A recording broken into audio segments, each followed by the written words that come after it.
네, 갈라디아서가 기록된 기원 후, 그러니까 기원 후 50년에서 55년 그 사이에는 기독교라고 하는, 그러니까 이제 뭐 그때 당시에 뭐 그리스도교, 뭐 기독교 이렇게 이야기하는 이 기독교가 실제적으로 유대교 안에서 뭐 이렇게 완전히 분리되어져서 이게 하나의 완전한 종교다라고 이렇게 확립되지 않은 때예요. 그러니까 이게 유대교의 한 분파인지 아니면 그냥 뭐 유대교인데 뭐 조금 다른 어떤 교리인지라고 하는 것을 분명하게 확립한 상태는 아니다라고 하는 거죠. 그래서 이 기독교 또는 교회와 유대교 사이의 어떤 관계가 명확하게 정의되어지지 않은 그러한 시기라고 볼 수 있습니다. 그래서 기독교인이라고 하더라도, 그때 당시에 기독교인이라고 하더라도, 말하자면 예수 그리스도를 믿는 그리스도교라고 할지라도 유대교의 전통을 받아들이는 그러한 그 상황들도, 그러한 사람들도 또한 있었다라고 하는 거예요. 그래서 유대교의 전통이라는 건 뭐냐? 그때 당시에 확연하게 구분짓는 유대교의 전통은 바로 율법 그리고 할례였어요. 율법과 할례. 그러니까 율법과 할례를 받아들이면 완전한 유대교인데, 기독교인임에도 불구하고, 그러니까 예수 그리스도를 믿는 기독교인임에도 불구하고 그 전통, 유대교의 전통, 그러니까 율법과 할례를 받아들이고 있는 사람들이 있었다라는 거죠. 그리고 그렇게 해야 된다라고 주장하는 사람들이 있었고, 아니다, 무슨 소리냐, 우리가 기독교라고 하는 것은 예수 그리스도를 믿는 것이지 유대교의 전통을 따를 필요는 없다라고 주장하는 사람도 있었어요.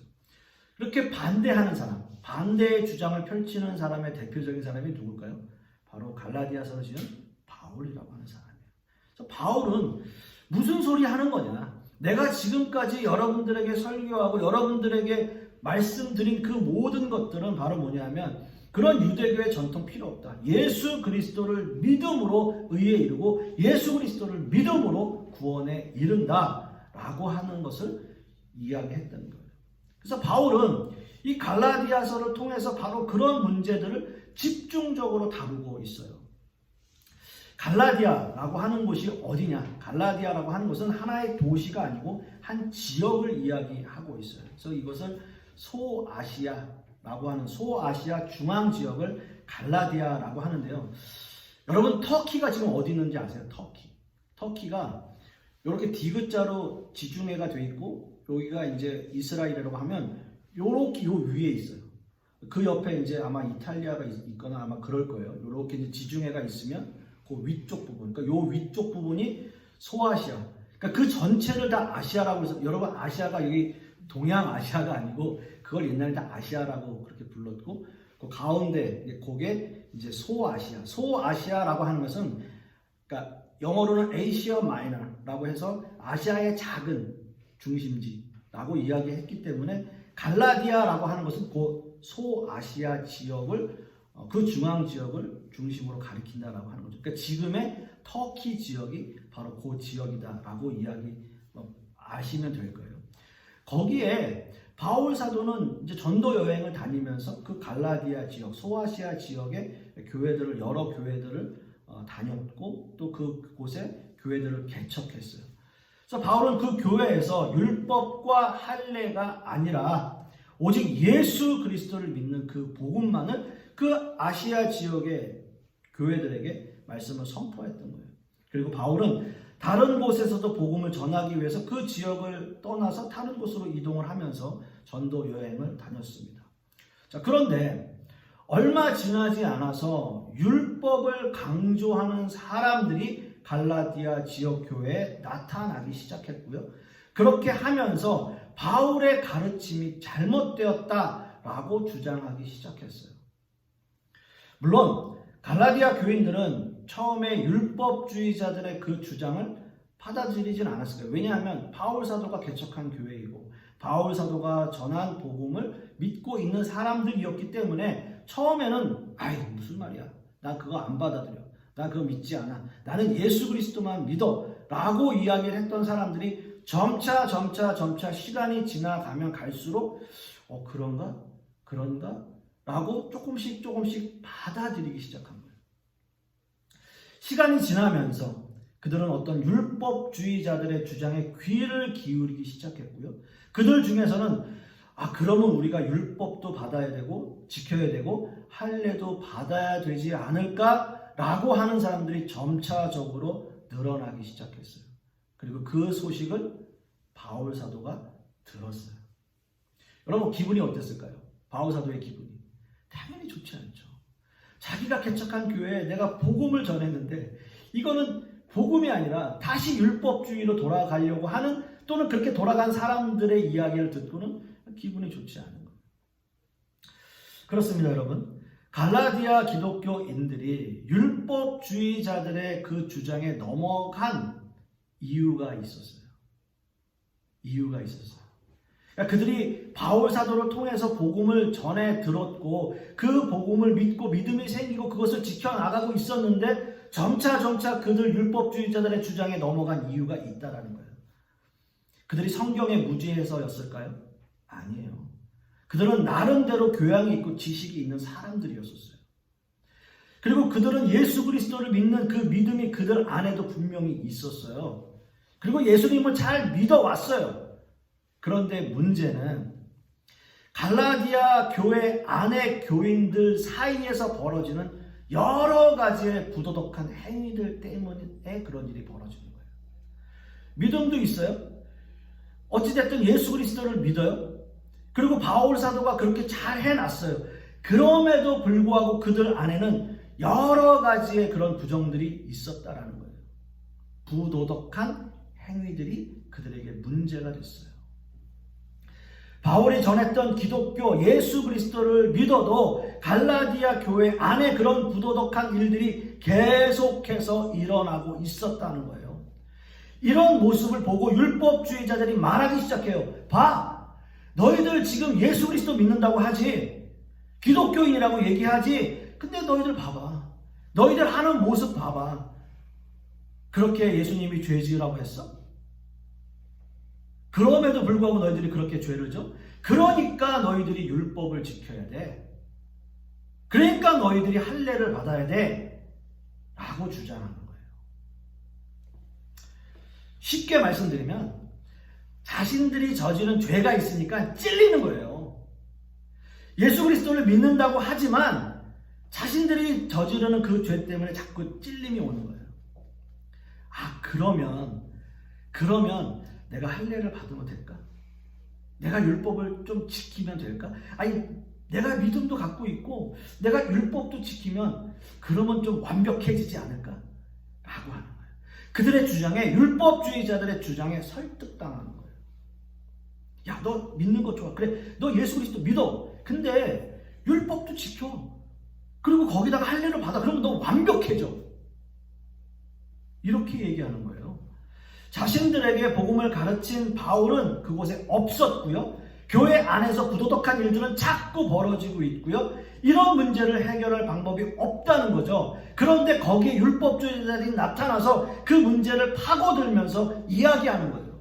거기에 넘어가는 거예요. 여러분, 갈라디아 교회에 들어와서 그 바울의 가르침에 반대했던 율법주의자들의 주장을 한번 보세요. 예수님을 잘 믿는 것도 중요하다. 그런데 율법과 할례도 지키는 게 좋지 않겠니? 여러분 솔직히 어떠세요? 여러분들에게도, 만약에 지금 여러분들에게도 천국 너 보내줄 수 있는 어떤 티켓이 있어. 너 그것만 가지고 있으면 너 무조건 천국 가. 무슨 일이 있어도. 라고 얘기하면요, 요즘 시대에도요 많이 넘어갈 거예요. 많이 넘어갈 거예요. 하다못해 사이비 교주 같은 사람들한테도 넘어가서 정신없이 다니는 사람들도 있는데, 여러분 그게 완벽하게 천국 갈 수 있는 길이 있다라고 얘기한다면 아마 무슨 짓을 했어라도 그거 살 겁니다. 그렇게 얘기하는 거예요. 율법과 할례를 겸하게 되면 너희가 더 좋게 될 거다. 여러분, 그러면 이 갈라디아를 교회들을 개척하고 거기에 복음을 전한 바울은 과연 어떻게 생각하고 있었을까? 너무나 당연하죠. 바울 사도도요, 역시 율법주의자였어요. 당연히 그는 태어나면서부터 바리새파였고요. 8일 만에 그는 할례도 받았어요. 이미 할례를 받은 사람이에요. 가말리엘 문화생으로 철저하게 율법 공부한 사람입니다. 그러나 바울은 율법의 한계를 알고 있었어요. 율법의 한계. 인간이라면 누구라도 그것을 다 지킬 수 없다. 그렇기 때문에 율법만으로는 구원받을 수 없다. 거기서 벗어나야 된다. 그게 바로 예수 그리스도의 십자가와 부활이다 라는 것을 이야기했어요. 그런데 이렇게 십자가와 부활을 가르친 갈라디아 교회가 이제는 율법과 할례를 다시 한번 따르겠다, 이렇게 얘기하는 거예요. 바울 사도는요, 이 율법의 본질이 무엇인지 말하고 있습니다. 갈라디아서 6장 11절에서 13절 사이의 말씀에 내 손으로 너희에게 이렇게 큰 글자로 쓴 것을 보라. 무릇 육체의 모양을 내려 하는 자들이 억지로 너희에게 할례를 받게 함은 그들이 그리스도의 십자가로 말미암아 박해를 면하려 함뿐이라. 할례를 받는 그들이라도 스스로 율법은 지키지 아니하고 너희에게 할례를 받게 하려 하는 것은 그들이 너희의 육체로 자랑하려 함이라 라고 이야기해요. 자, 무슨 뜻이냐면 이 본문에서 큰 글자로 썼다, 큰 글자로 썼다라고 하는 것은 강조한다라고 하는 의미예요. 너희에게 큰 글자로 쓰는 것은, 너희에게 강조하는 것은 바울이 볼 때 율법과 할례는 종교적 거칠에 불과하다라는 거예요.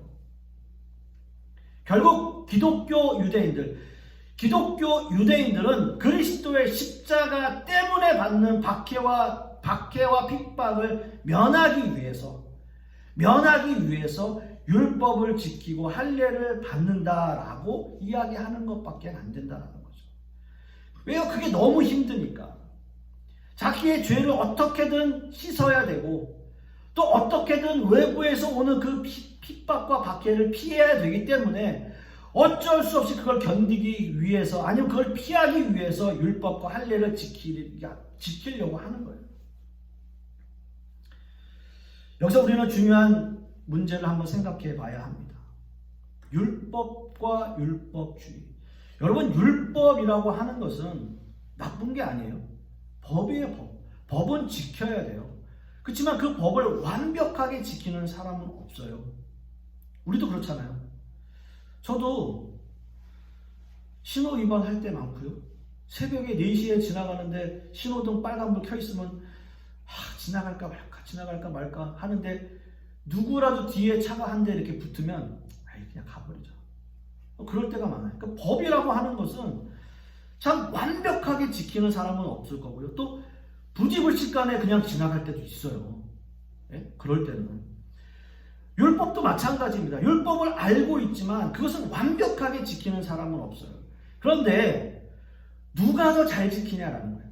누가 더 잘 지키냐. 나는 율법을 더 잘 지킵니다. 나는 이렇게 합니다. 그런데 율법을 못 지킨다고 생각하는 사람은 어떻게 돼요? 의기소침해져요.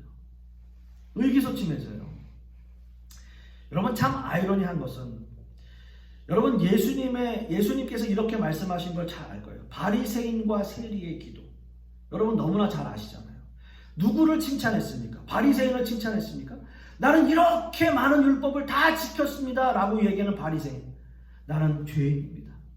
나는 아무것도 할 수 없습니다 라고 얘기한 세리. 예수님께서는 세리를 칭찬하셨어요. 왜요? 그게 바로 율법과 율법주의예요.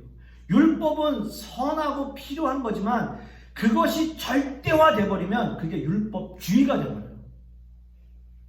그래서 율법주의를 이야기하는 사람들은 다 자기의 자랑이 생겨요. 자기의 자랑.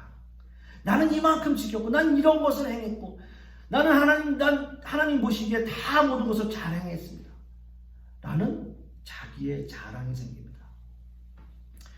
바울은 이러한 율법의 문제를 전혀 새로운 차원에서 설명했는데요. 9절과 10절 말씀을 보시면 우리가 선을 행하되 낙심하지 말지니 포기하지 아니하면 때가 이름에 거두리라. 그러므로 우리는 기회 있는 대로 모든 이에게 착한 일을 하되 더욱 믿음의 가정들에게 할지니라 라고 말씀해요. 그러니까 문제 해결 방법을 전혀 새로운 차원에서 이야기하고 있어요. 뭐라고 이야기해요? 선을 어떻게 행하라고요? 꾸준히 행하라고요. 꾸준히 행하라고요. 늘 저는 여러분들에게 늘 성숙한 그리스도인에 대해서 이야기하고 있습니다. 구원을 이루어 가야 된다라고 이야기하고 있어요. 선을 행하는 거예요. 꾸준히 행하라고. 꾸준히 행하라고. 그렇게 이야기하고 있습니다. 8절 말씀에도 보면 자기의 육체를 위하여 심는 자는 육체로부터 썩어질 것을 거두고 성령을 위하여 심는 자는 성령으로부터 영생을 거두리라 라고 이야기하고 있습니다. 이 말씀을 보면 뭔가 그 말씀 이전에 9절과 10절 읽어드린 말씀 이전에 뭔가 선행되어야 할 것이 있다라는 게 분명히 보여요. 뭐냐 하면 선을 인간의 노력과 행위가 아니라 성령의 결과로 본 말씀이에요. 성령의 결과. 8절 말씀에 육체를 위해서 심는 자는 육체를 거둘 것이고 성령을 위하여 심는 자는 성령으로부터 뭘 거둔다고요? 영생을 거둔다고요. 뭐냐 하면 선을 행하는 것을 꾸준히 행해야 되는데 그 선을 행하기 위해서 먼저 선행되어야 할 것은 우리가 성령의 사람이 되어야 된다는 거예요.